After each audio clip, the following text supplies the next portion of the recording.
pindutin ang power button at saka ang volume down. Okay, kailangan gumagana ang inyong volume switch nito mga boss ha. Okay, so long press lang natin yan hanggang sa lumalabas ang logo. So ayan, lumalabas ng logo, bitawan na natin mga boss at hintayin na lang natin yan. Okay, so lagay lang natin dyan. Okay, so hintayin lang natin mga boss, lumalabas ang kanyang recovery mode. Okay, papipiliin tayo niyan mga boss, English or Chinese. Okay, so syempre English pipiliin natin mamaya.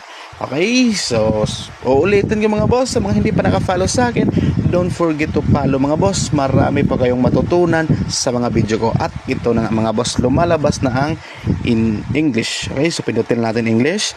Tapos wipe data lang natin.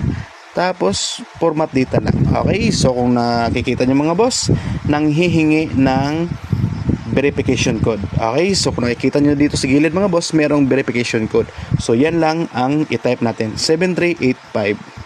7385. Yan, so format natin yan.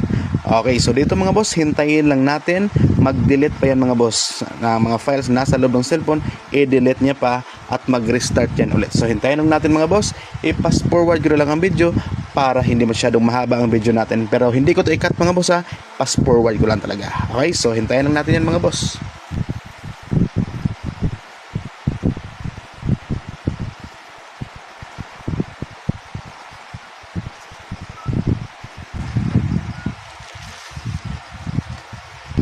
Okay, so dito mga boss, wipe successfully, okay lang natin yan.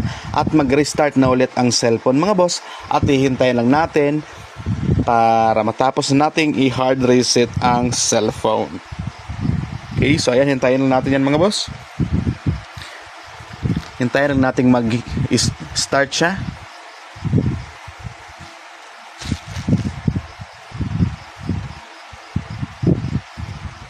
Okay, at dito na nga mga boss, is tapos na natin i-hard reset ang cellphone.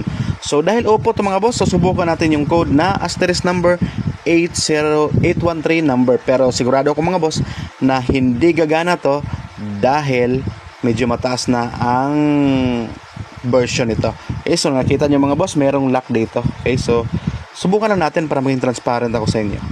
Ayan, asterisk number 813 number, call natin. Ayan, hindi talaga mga boss. Okay, so ang gagawin natin dyan, back lang natin.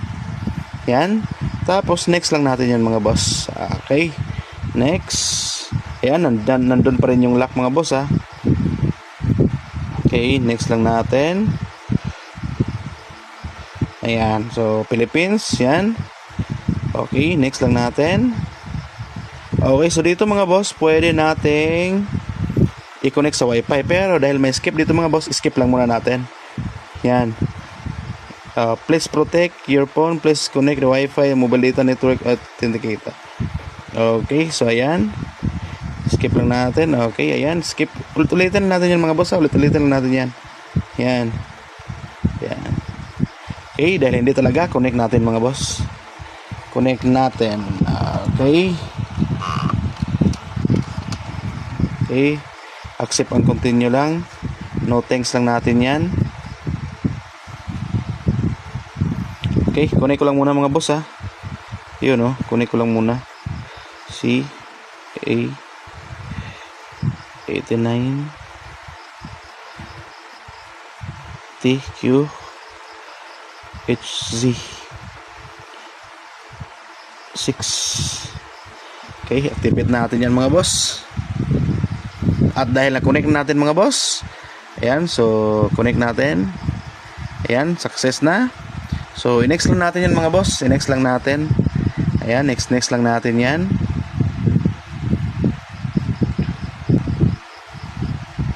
Okay, so don't copy.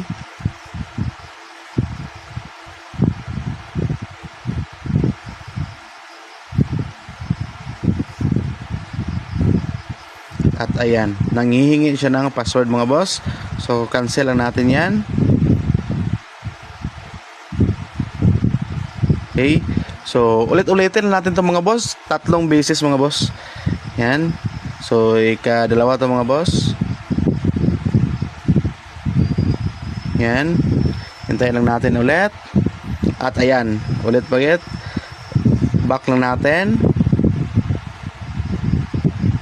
Tapos ulit last mga boss. Yan. Ulitin natin last. Okay, so dito mga boss, lumalabas ang Google account. So, skip lang natin to mga boss. Yan, skip lang natin yan.